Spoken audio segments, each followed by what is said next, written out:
time you say, Satan, take your hands off my finances. Kasi kailangan, di ba, ika-cast out mo si Satanas. You ask him to leave you alone. Get your hands off me, of my life, of my money, of my spouse, of my health, of my body in Jesus. Kasi ka-cast out mo si Satan. Every time palang gagawin yan, mag-i-intervene na yung mga angels. Sila na. Kasi siyempre spiritual si Satan. Hindi natin nakikita. Ano natin lalabanan ang hindi natin nakikita? Ang mga anghel pala ang lalaban sa kanila. Diba? So every time you say, ministering spirits, ayun na, tatawagin natin ng mga anghel. Cause my finances to come. For example, kasi ginagawa ko yun. Angels, come forth. Cause my finances to come. Resolve this debts issue in Jesus' name. Saan kung sino-charge natin? Kasi yun ang sinasabi ng Bible. Are you ready? Are you ready for a spiritual revival? For healing miracles in your life? For blessings and financial breakthroughs? Are you ready for a deeper relationship with God? Welcome to our program, Living the Blessing by Terry Chang Ministries.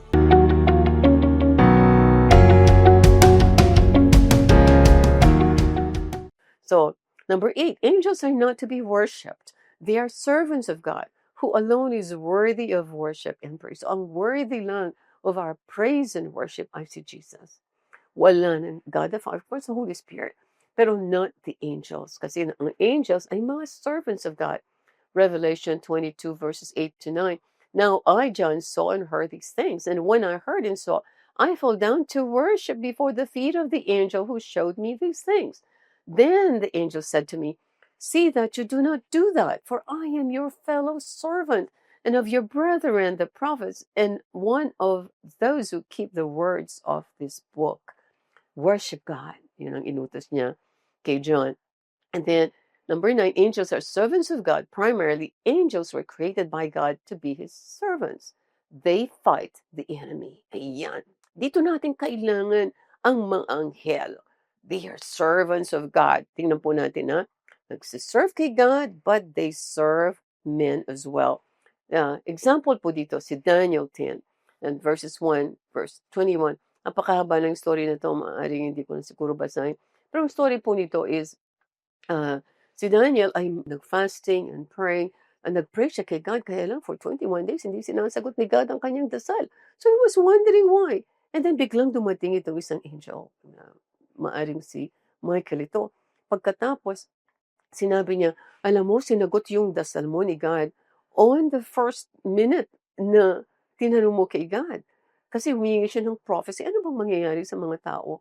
Pagkatapos sinagot ni God yan, kaya lang hinarang siya ng Prince of Persia na siya itong si Satan. So tingnan po natin itong, sabi niya, suddenly a hand touched, which made me tremble on my knees and on the palms of my hands. Natakot si Daniel kasi may humipo sa kanya. And he said to me, O Daniel, man greatly beloved, understand the words that I speak to you and stand upright. Sabi niya, but the prince of the kingdom of Persia withstood me 21 days, and behold, so si Gabriel pala ito, at si Michael ang tumulong sa kanya. Michael, one of the chief princes, came to help me, for I had been left alone there with the king of Persia. So, mahabang istorya to, pero dito, ang pag-aaralan natin sa Daniel 9, merong dinasal si Daniel, within 1 minute ay sagot ni God. Yan ang purpose ni God for us. Sagutin niya ora mismo ang ating mga dasal. Kaya lang merong mga circumstances na sinagot na niya, kaya lang hindi mo na-receive. For example nga si Daniel, bakit hindi niya na-receive? Kasi humarang si Satan. Ninakaw niya itong revelation. Now, it's really about tungkol dito sa vision ng Antichrist. Itong Great Tribulation. Itong mabigat na mabigat na ituturo ng Panginoon kay Daniel. Yun ang pinagdadasal niya. Now, we go to part 3. Napaka-importante. Ngayon, kilala na natin ang mga anghel na sila ay ministering spirits na they serve God in heaven and they serve us here on earth. Diba? Sabi niya, they're ministering spirits, diba, who minister for those who have received salvation. Tayo yun. So, nagmi-minister sila sa atin.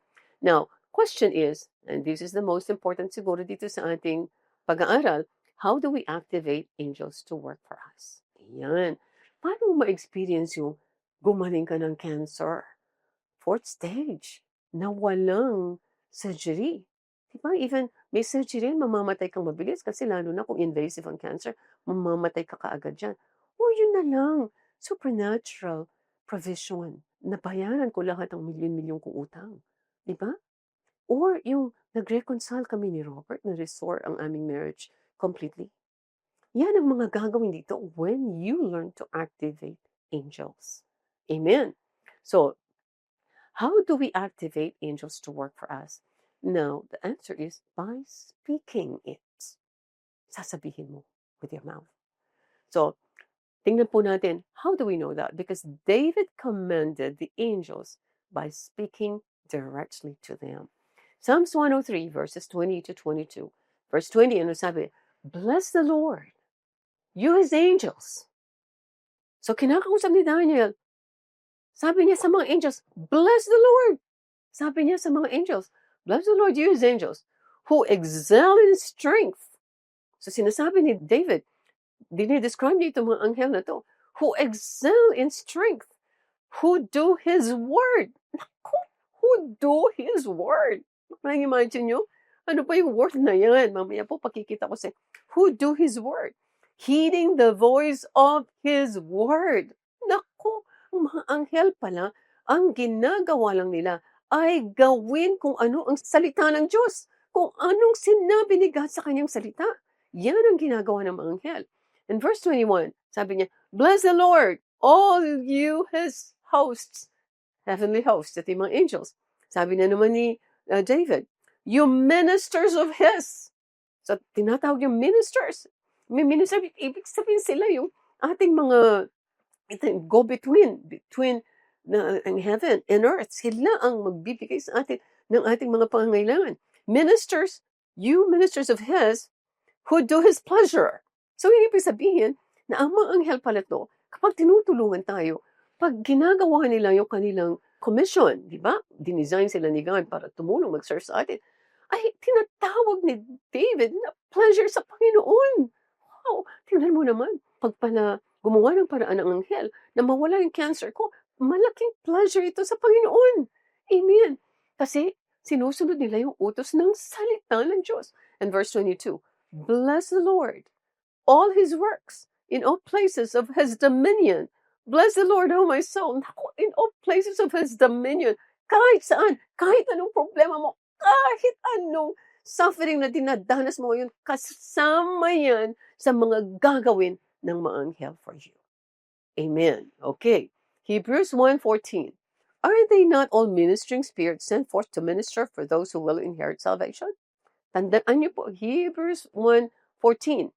This means angels are given an assignment to your life. And part of that assignment is to minister for you in the area of provision, in the area of healing, in the area of deliverance, in the area of restoration, in the area of whatever you need. Kaya lang, yung whatever you need na to should be according to God's will. Amen. So, these scriptures tell us very clearly that angels respond and are activated when God's word is spoken aloud with your mouth. Amen. So kung hindi ka magsasalita, ang mga angels ay nakaganyan lang. Walang ginagawa. Amen. Psalms 103 verse 20. Angels hearken to the voice of the word of God. Ano ibig sabihin nun? They hearken to the voice of the word. Hindi sila kikilos kung hindi nila marinig ang word of God. No. Kung hindi nila marinig ang voice of the word of God. Ano yung voice? Saan manggagaling yung voice? Sa atin. Dahil tayo mga human beings na binigyan ng mouth ni God. Tayo ang magsasalita. Tayo ang mag-charge sa mga angels na ito. And this means they have to hear the word because they cannot read your mind. So kahit anong gawin mo, paliwanag, kung hindi mo sinabi with your mouth ang salita ng Diyos, hindi kikilos ang mga anghel. Amen. So, when God's word comes out of your mouth, angels move. This means that every time you declare, my God shall supply all my needs according to his riches and glory, angels get into action.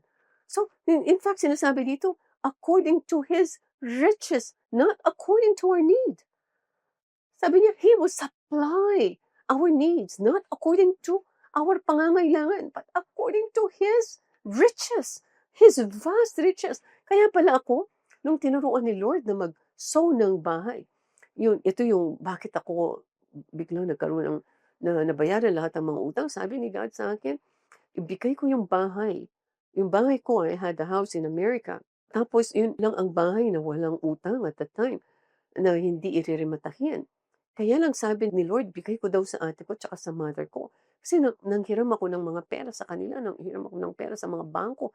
Di ko mabayaran to nga ito, di ba? Kaya baon na may milyon-milyon. So sabi ni Lord, ibigay ko yung bahay na yun.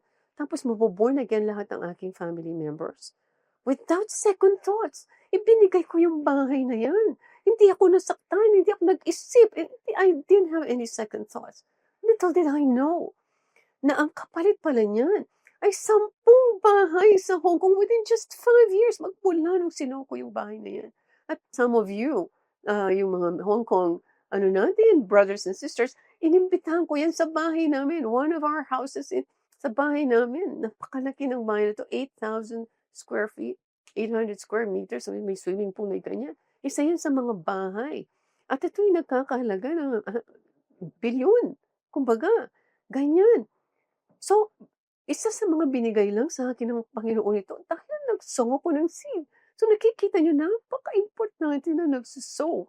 So, anyway, every time you say, Satan, take your hands off my finances. Kasi kailangan, di ba, ika-cast out mo si Satanas. You ask him to leave you alone. Get your hands off me, of my life, of my money, of my spouse, of my health, of my body in Jesus. Kasi ka-cast out mo si Satan. Every time palang gagawin yan, mag-i-intervene na yung mga angels. Sila na. Kasi siyempre spiritual si Satan. Hindi natin nakikita. Ano natin lalabanan ang hindi natin nakikita? Ang mga anghel pala ang lalaban sa kanila. Diba? So every time you say, ministering spirits, ayan na, tatawagin natin ng mga anghel. Cause my finances to come. For example, kasi ginagawa ko yun. Angels, come forth. Cause my finances to come. Resolve this debts issue in Jesus' name. Pag inutusan ko, sino-charge natin kasi yun ang sinasabi ng Bible. Tapos, they begin to move. Tapos, arranging circumstances. Ayusin nila ang mga bagay-bagay tungkol dito sa mga utang na ito. Kunwari, ito yung mga sinabi ko, kailangan maging debt-free ako. Cause me to be debt-free. Ministering spirits. So, gagawa sila ng mga paraan. Pagkatapos, they will influence people. Katulad na nangyari kay Robert, meron siyang mga shares dito sa isang company because he had about 6,000 people dito sa company ito. Pagkatapos wala namang value yung company because it was going bankrupt. Tinake over ng isang conglomerate, binayaran si Robert ng milyon. Oh, it's miraculous. Imposible. Babayaran ng walang value ng stocks na yan. Yun ang binigay sa amin ni Lord. Supernatural. So, mag-open ng doors kapag tinawag natin itong mga anghel na ito, and then they will shift things. Shift things on your behalf. Amen. So, this is the untapped secret of supernatural provision. Angels are not ornaments. Hindi sila pan-display lang dito. They are not distant. They may be in heaven. Kaya sabi ko within 1 second, nandito sila. They are not distant. They are ministers. They are waiting for your words of faith. Again, they are waiting for your words of faith.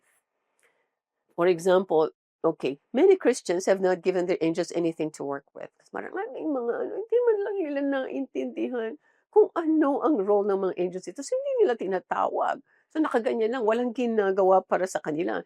The angels, they stand still, they don't move. In fact, ang mga lumalabas sa bibig nila, ay talagang, kung baga lalayo talaga yung mga anghel sa mga sinasabi na hindi ko na kaya ito, Pastor. Like, we receive a lot of prayer requests every day, hundreds and hundreds, thousands ang prayer requests na dumarating po sa amin. Pinagpipray namin mga tao ito.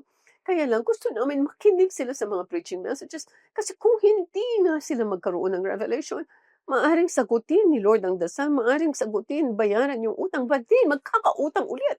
Hindi na siya magkakautang hanggang magbabaon-baon tapos sasabihin niya, gusto ko na pong mag-suicide, napaka 50%. Siguro ng mga prayer request namin ay para sa mga taong talagang baon na baon sa utang. Talagang gusto na nilang sumuko, marami sa kanila gusto nang magpakamatay. Tama ba, Pastora Noemi? Yung mga sinasabi nilang, I am tired. I am sick. I am broke. I don't know how I can pay my monthly bills. Yung mamariremata na ang bahay ko. God is not answering my prayer. I hate my job. I hate my boss. I want to commit suicide. Alam niyo, kung ganyan ang mga sinasabi niyo, si Satan ang pumupunta. Kasi yan ang territory ni Satan. He comes to steal, kill, and destroy. You cannot afford to say anything negative. Yung sabihin mo, ay, hirap na ako sa buhay. Gusto ko na, ay, masakit ang ulo ko. Hindi ko na alam kung paano dadali ng mga problem. You cannot afford that. Kasi si Satan will come. Yan lang ang inihintay ni Satan. For you to speak. At explain ko po bakit napaka-powerful ng words ng kagaling sa inyong bibig. Amen. So, angels are not activated when you say these negative things. But Satan and his demons are activated. So, when you speak the word, the angels excel in strength. Lumalakas talaga sila super. Dahil yung word of God na nagpapalakas sa kanila. Amen. But you cannot just confess anything that you desire. Sabi niya, and what God does not desire for you. Kasi kung hindi dinidesire ni God para sa iyo, it will be harmful for you. It will be damaging for you. So, kailangan malaman natin, ano ba talaga ang God's will for you? Okay, isa-isahin po natin ito. So, how do we know God's will? Of course, through His Word. Hindi na natin malalaman ang will ng Panginoon. Iniwan niya sa atin ang Bible. Of course, God speaks to us through dreams and visions. Even pag nagpe-praise and worship tayo, kakausapin tayo ni God. But kung anong will ni God for us it's all in the Bible. Okay. Now, first question, is it God's will to give you a long life? Hindi ka kailangan mamatay ng maaga. Hindi ka kailangan mayroong nakatusok na tracheostomy dito, like 70 years old ka pa lang, na-stroke ka na, etc. At gumagastos ka ng daan-daang libo para sa iyong hospital bills. Hindi will ni God ang tayo'y magkasakit. At hindi will niya na tayo mamatay kaagad. No. In fact, 120 years yan. Sabi sa Psalms 91 verse 16, with long life, I will satisfy you and show you my salvation. Naku, hindi ko na po sasabihin ang edad ko kasi sekreto yan. Pero hindi na po ako bata. Matanda na. Pero wala akong sakit. Wala akong mga maintenance drugs because I declare this every day. With long life, you will satisfy me, O Lord, and show me your salvation. Wow! So profound! Salvation ang papakita sa akin ng Panginoon. Ano ba yung salvation?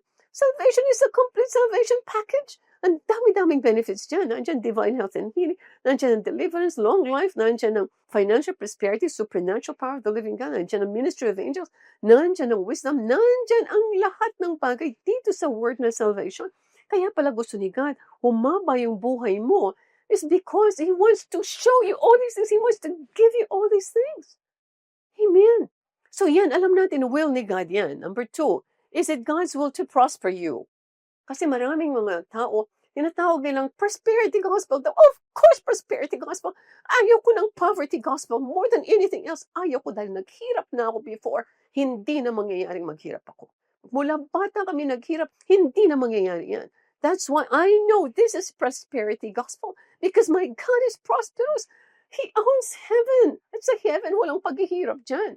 Ephesians 3:20, ano sabi niya? God has blessed you exceedingly, abundantly above all that you can ask or think. Sabi niya, above anything that you can imagine possible. Kailangan punuin mo lang yung puso mo. Wow! Ito pa rin binigay sa akin, Lord. Exceedingly abundant. Hindi just enough. Exceedingly abundantly. Anong sabi niya sa 2 Corinthians 8:9? Ito si mismo si Jesus. Jesus was rich, yet He became poor. That through His poverty, you may become rich. Ano ibig sabihin? Divine exchange. Kinuha niya yung paghihirap mo. Binigay niya yung kayamanan niya sa'yo. Walang limit. It's all that you can believe. Walang limit. Tingnan mo, He was rich, yet he became poor that through his poverty, kasi kinuha niya yung poverty mo, you may become rich. Sabi, Ephesians 1:3, God has blessed us with all spiritual blessings in the heavenly places in Christ. Lahat ng blessings ipinigay na sa atin.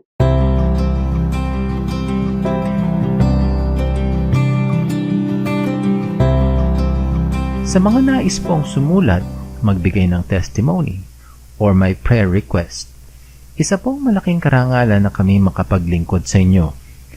Kayo po ay maaaring pumunta sa aming website sa www.terrychang.org.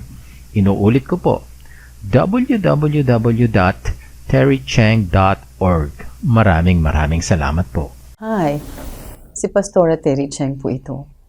Nawa po ay na-bless kayo sa mensahe ng Panginoon para sa araw na ito dito sa aming programang Living the Blessing ng Terry Chang Ministries. Ang sabi po sa John 8:32, "You shall know the truth, and the truth shall set you free." Kung gusto mo ng kalayaan, tatanggapin mo si Jesus at ililid kita dito sa prayer na to. Your life will never be the same again. Dadaloy ang kanyang buhay, ang kanyang presensya sa lahat ng areas ng iyong buhay. So, ipikit mo ang iyong mga mata kung ikaw ito at ililid kita dito sa prayer. And pray it from the heart as if it is your own. Heavenly Father, patawarin niyo po ako sa lahat ng aking mga kasalanan. Marami pong salamat sa pagpapatawad ninyo. Jesus, kailangan kita. Come into my life and be my Lord and Savior. Holy Spirit, change me, mold me, transform me into that person that you designed and created to be. Amen. Ayan, born again Christian ka na. Congratulations. Tandaan niyo po, mahal ko kayo at mahal kayo ng Panginoon. God bless you.